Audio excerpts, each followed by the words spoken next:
Fernando Balbino, agora sim conectado conosco, seja bem-vindo, bom dia. Olá, Gabriel, bom dia.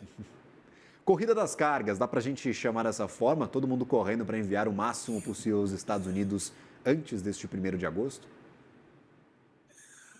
Gabriel, para nós aí, essas últimas 2 semanas tem sido um desafio enorme. E essa semana já começou com um desafio também gigante. Praticamente nós temos somente hoje, né, para os embarques aéreos. Então, praticamente é só hoje para conseguir pegar os últimos lotes, né, antes da chegada do tarifaço. Então, para nós tem sido um desafio bem grande.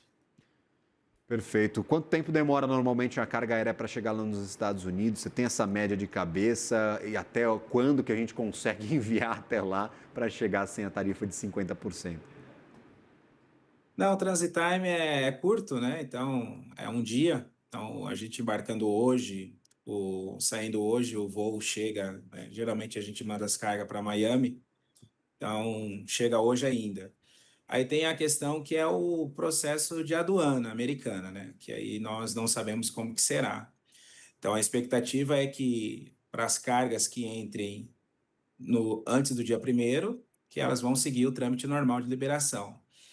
Agora, para essas que já chegam no dia primeiro, aí já tem uma expectativa bem grande, né, com referente às tarifas. Então, essa que é a incerteza.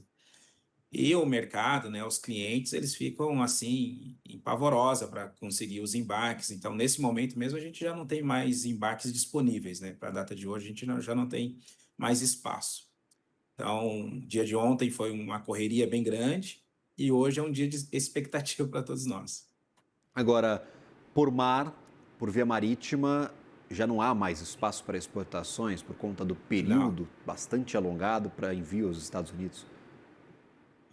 Não, via marítima já não, como você comentou aí anteriormente, hoje nós estamos falando de um transit time médio de 15 dias, alguns casos pode atrasar um pouquinho mais, 18 dias no máximo. Então, tudo que for marítimo agora já entra após o tarifaço, né? Então, por isso que o impacto na exportação que nós estamos observando aqui dentro de casa é grande, porque todos estão agora naquele momento de aguardar. Então, os embarques que estavam programados para sair, todos eles, os clientes estão rolando. Então, vou esperar mais 10 dias, vou esperar mais 15 dias, vamos esperar os próximos anúncios. Então, a gente tem visto assim que na última semana subiu muito. No início do mês, assim que começou a notícia, a gente viu assim, no nosso caso aqui, a nossa carteira subiu em 30% os embarques marítimos. E agora, embarques marítimos, já a partir da semana passada, a gente já viu que já diminuiu bastante. E essa semana, os embarques aéreos aumentaram. Então, aumentaram muito, assim. Então, da semana para cá, a gente viu um aumento de 15% na nossa carteira. E hoje, né, que a gente diz aqui, é o último dia, né? Então, agora fica essa grande expectativa, que a gente não sabe o que será, o que vai ser feito, como vai ser tratada essa questão das tarifas, se elas realmente existirão ou não. Então, esse momento de incerteza deixa todos, assim, né, inseguros a tomar qualquer tipo de decisão. Ainda tem gente mandando produtos por via marítima ou o tráfego com os Estados Unidos está totalmente paralisado, pelo que vocês vêm percebendo? E se tem gente mandando, o que está sendo enviado para os americanos, mesmo com o risco de taxação de 50%? Gabriel, tem os embarques, porque dentro desse transit time, mais ou menos de 15 dias, então a gente tem os embarques que foram feitos no início do mês, que eles estão chegando agora, né? Então a gente teve embarques que chegaram semana passada, não tivemos problema algum de liberação, estão acontecendo. A gente fez um embarque, tem um embarque marítimo nosso aqui dentro da nossa casa que está previsto para chegar no dia 3. É um embarque de pescados. Então, esse é o que mais vem assim nos preocupando, porque como é um produto perecível, a gente não sabe como que vai ser dado a tratativa. Então, esse caso específico, se houver a tarifa, a gente vai ter que pagar, vai ficar no prejuízo, né? Não, é mais caro retornar com um produto do que você pagar a taxação, mas é o embarque, que, nesse caso específico, vai ficar no prejuízo. E aí a gente correr atrás dos próximos embarques, né? A gente vê um direcionamento muito grande assim da nossa carteira de clientes. Então, é, a gente vê que vem tentando uma busca de novos mercados. Tem um desafio, porque muitos desses produtos já estavam embalados para o mercado americano. Então, agora você teria que refazer todas as embalagens, um redirecionamento. Então, não é uma movimentação simples. Então, por isso que nesse momento assim a gente vê várias opções em cima da mesa, a gente vê vários cases e não tem uma regra muito clara ainda. Cada empresa, cada mercado, ele vem atuando de uma forma, né? Então, tem diversos contratos. Estados Unidos hoje, a gente vê que tem muitos contratos de madeira, produto aeronáutico e muitas frutas. Então, hoje, a fruta, pescado, né, esses produtos perecíveis é o que mais, assim, a gente, a gente se preocupa, porque se não for liberado, né, pela natureza do produto, a gente corre o risco aí de perdimento de carga. Perfeito. E aí, por exemplo, quando a gente faz a comparação, tráfego marítimo com tráfego aéreo, vocês mencionaram que o fluxo aumentou demais nesta semana. Imagino que parte Sim. destes produtores afetados tem uma predileção pelo tráfego marítimo por algumas questões, já que foram primeiro recorrer a ele e depois agora, nessa última semana, ao tráfego aéreo. Quais são as diferenças? O custo é mais alto? A quantidade que conseguimos levar nestes aviões é menor? Quais são os impeditivos e que diferencia os envios das últimas 2 semanas com essa corrida final, por favor? O maior impacto é o custo, né? Então, quando a gente avalia um custo, hoje um embarque marítimo, comparando com o aéreo é 100, 150% acima do embarque marítimo. Então, a opção de mandar marítimo é referente ao custo. Então, por isso que a gente viu aí, no início, né, bem ali no início do mês, quando foi anunciada essa possível taxação, muitas empresas correram e já se anteciparam.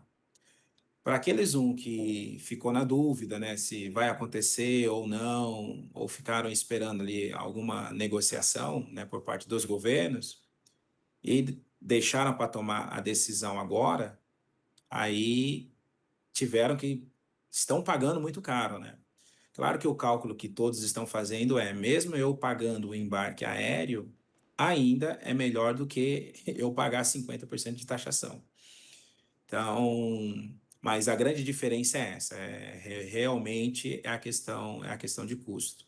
E alguns contratos que aí eles são impeditivos de você mandar no aéreo, né? Se você pega um contrato, por exemplo, de painéis laminados, são produtos que a dimensão dele, ele não dá a dimensão da aeronave e também dá muito peso.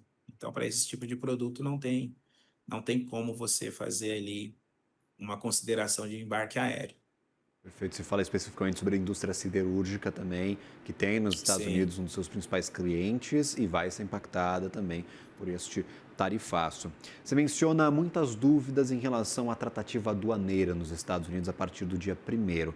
O governo não sabe o que vai Sim. acontecer. Ontem nós tivemos uma entrevista com o ministro Fernando Haddad falando: não sei quais taxas serão aplicadas, não sei quais produtos podem ficar de fora, não sei se a taxa vai efetivamente acontecer e nem quais são as demandas dos Estados Unidos.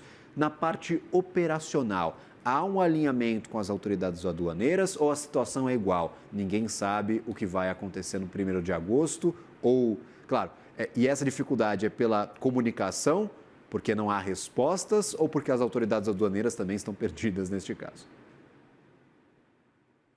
Não existe uma orientação formal, né? Da parte aduaneira não existe. O que nós estamos acostumados é o processo normal de uma liberação. Nesse caso, o que nós estamos prevendo nós teríamos algumas opções, né? A primeira grande opção é quando a carga chegar e o importador ou o exportador brasileiro, ele tem a opção de direcionar essa carga para um recinto alfandegado. Então, quando chega no porto, redireciona ela para um outro armazém. Essa carga fica em um armazém pagando armazenagem, até saber qual que vai ser a tratativa. A outra questão é a carga chega no porto e você segue os trâmites normais. Mas hoje nós não recebemos nenhum comunicado, nem de sindicato dos despachantes ou aeroportuários, ou das companhias marítimas, ou das companhias aéreas. Hoje não existe nenhum um comunicado formal para nós. Então hoje todo o envio está sendo feito no risco. E aí quando chegar, nós vamos ver como que vai ser feita a tratativa, né? Entendi. E, por exemplo, mudou alguma coisa no esquema de liberação dessas cargas quando a primeira tarifa foi aplicada, aquela de 10%, que a gente pode usar talvez como uma emulação do que vai acontecer agora só com a tarifa de 50%. De antes para a tarifa de 10%, mudou algo no processo de liberação, talvez que possa ser utilizado aí como uma base de comparação agora com essa sexta-feira? Mu- Mudou. Então, a aduana americana ela é muito parecida com a aduana brasileira, né? Então, quando a mercadoria chega na aduana, existe a parametrização da mercadoria, se ela vai ser feita uma fiscalização nela ou não. Então, no primeiro tarifaço, a gente observou que todas as cargas provenientes da China, ela aumentou o número de fiscalização nessas cargas. Então, um exemplo, a gente notava que antes a gente tinha um índice na casa de 7 a 8% de tudo que vinha era parado para fiscalização. Depois que veio o aumento da taxa imposta, a gente viu que esse número foi para 90%. Então, praticamente 100% do que chegava era parado para fazer inspeção e verificação aduaneira. Nós acreditamos que nesse momento, com o Brasil, vai acontecer a mesma coisa. Então, todas as cargas provenientes do Brasil, elas serão paradas na aduana. Não vai ter aquele processo automático de liberação ou automático de taxação. Então, isso é o que nós, assim, em reuniões, nossos bastidores, a gente acredita que vai acontecer. Porém, não foi oficializado. Então, não tem nenhum comunicado, né, formal do governo dizendo que será feito esse processo. Porém, assim, por experiências anteriores, nós acreditamos que sim. Então, o prazo de liberação ele vai aumentar. Com isso, o custo logístico vai aumentar também, porque quando a carga chega, você tem um período para poder estar tirando ela do recinto alfandegado, ali do porto. Agora, quando tem a fiscalização, essa carga ultrapassa esse período. Então, consequentemente, o custo logístico aumenta. Mas a gente não sabe o quanto aumenta e a gente não sabe o quanto ficará parado, né? Ou qual será o prazo de liberação. Essa incógnita é o que dá o maior nervosismo, porque você realmente não sabe o que vai acontecer.